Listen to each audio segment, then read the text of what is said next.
El setmanari patrocina Redacció Berga.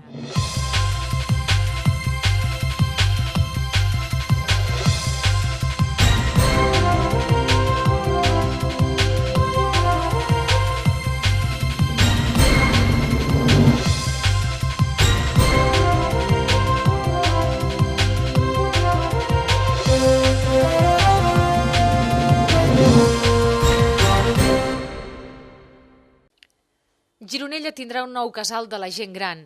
L'Ajuntament rehabilitarà l'emblemàtic edifici de la llar per ubicar-hi serveis i atencions per a la gent gran de la vila, però també estarà oberta a la resta de la població. Les obres consisteixen en la remodelació integral de la planta baixa de l'edifici i per més endavant quedarà la reforma de la primera planta, un pis de 120 metres quadrats que antigament era la residència de les persones que gestionaven l'equipament. El projecte preveu crear diferents espais com una gran sala polivalent amb l'equipament per fer diferents activitats com sessions de vídeo i presentacions. També hi haurà una aula d'informàtica amb 10 ordinadors, 2 espais per als serveis de perruqueria i podologia i una sala cultural en què es podran programar xerrades, obres de teatre i altres actes. A més de tècnics de la Diputació de Barcelona estan treballant en el projecte que traçarà les línies mestres de com ha de funcionar el nou casal. La intenció és aplicar les últimes innovacions pel que fa a la gestió i al funcionament.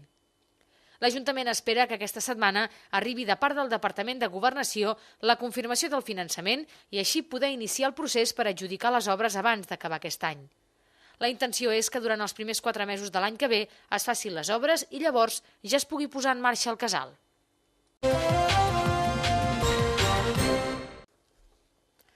Berga serà el centre de l'handbol europeu del 17 al 20 de juny de l'any que ve. La ciutat es farà càrrec de l'organització Torneig Europeu de Veterans d'Handbol 2010, que reunirà al Berguedà una quarantena d'equips d'arreu d'Europa.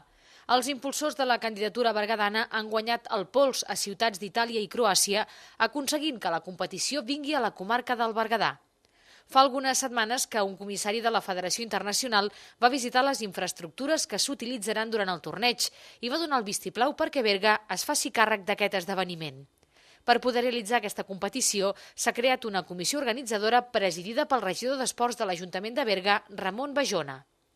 En el torneig prendran part 40 equips, dividits en 2 categories de 35 a 44 anys i de 45 en amunt. S'espera que l'esdeveniment porti a la comarca unes 600 persones. Per poder acollir tots els partits era necessari disposar de 4 pavellons. Per això s'ha contactat amb els ajuntaments de Gironella i Puig-reig que posaran a la disposició de la competició els seus pavellons, segons ha explicat el regidor d'Esports. Segons el director executiu del torneig, Toni Lorente, Itàlia podria acollir aquesta competició el 2011, després de Berga.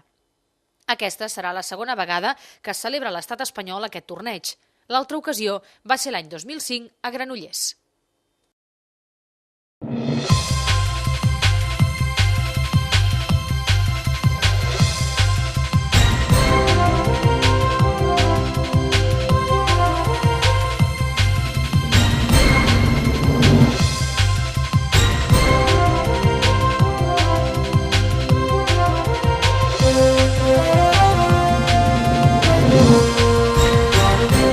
El setmanari patrocina Redacció Berga.